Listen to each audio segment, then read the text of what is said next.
in the presence of a man like Mary Penn, but at the age of 26 she considered herself beyond any need of chaperonage. "We shall begin by eliminating the places Leo would not go," she said. "Churches, museums, places of higher learning and polite neighbourhoods are naturally out of the question." "That still leaves most of the city," Mary Penn grumbled. Mary Penn was not fond of London. In his view, the workings of so-called civilized society were infinitely more barbaric than anything that could be found in nature. Given a choice between spending an hour in a pen of wild boars or a drawing-room of elegant company, he would have chosen the boars without hesitation. "We should probably start with taverns," Amelia continued. Mary Penn gave her a dark glance. "Do you know how many taverns there are in London?" "No, but I'm certain I will by the time the night is out." "We're not going to start with taverns. We'll go where Leo is likely to find the most trouble." "And that would be?" "Jenner's." Jenner's was an infamous gaming club, where gentlemen went to behave in ungentlemanly ways. Originally founded by an ex-boxer named Ivo Jenner, the club had changed hands upon his death, and was now owned by his son-in-law, Lord St. Vincent. The less-than-sterling reputation of St. Vincent had only enhanced the club's allure. It was said that a membership at Jenner's cost a fortune. Naturally, Leo had insisted on joining immediately upon inheriting his title 2 months ago. "If you intend to drink yourself to death," Amelia had told Leo calmly, "I wish you would do it at a more affordable place." "But I'm a viscount now," Leo had replied nonchalantly. "I have to do it with style, or what will people say?" "That you are a wastrel and a fool, and the title might just as well have gone to a monkey." That had elicited a grin from her handsome brother. "I'm sure that comparison is quite unfair to the monkey."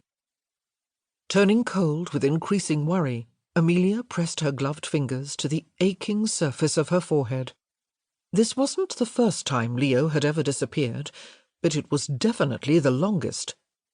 "I've never been inside a gaming club before," she said, without looking at Mary Penn. "It will be a novel experience." "They won't let you inside. You're a lady, and even if they did allow it, I wouldn't." Lowering her hand, Amelia glanced at him in surprise. It was rare that Mary Penn forbade her to do anything. In fact, this may have been the first time. She found it annoying. Considering her brother's life might be at stake, she was hardly going to quibble over social niceties. Besides, she was curious to see what was inside the privileged masculine retreat.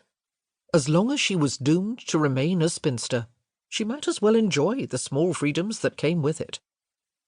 "Neither will they let you inside," she pointed out. "You're a rom." "As it happens, the manager of the club is also a rom." That was unusual. Extraordinary, even, for a rom to be entrusted with the accounting of cash and credit, not to mention arbitrating controversies at the gambling tables. "He must be a rather remarkable individual to have assumed such a position," Amelia said. "I will allow you to accompany me inside Jenner's. It's possible your presence will induce him to be more forthcoming." "Thank you." Mary Penn's voice was so dry one could have struck a match off it. Amelia remained strategically silent as he drove the covered brougham through the highest concentration of attractions, shops, and theatres in the city. The poorly sprung carriage bounced with abandon along the wide thoroughfares, passing handsome squares lined with handsome houses and tidily fenced greens and Georgian-fronted buildings. As the streets became more lavish, the brick walls gave way to stucco, which soon gave way to stone. The West End scenery was unfamiliar to Amelia. Despite the proximity of their village, the Hathaways didn't often venture into town, certainly not to this area. Even now, with their recent inheritance, there was little they could afford here. Glancing at Mary Penn, Amelia wondered why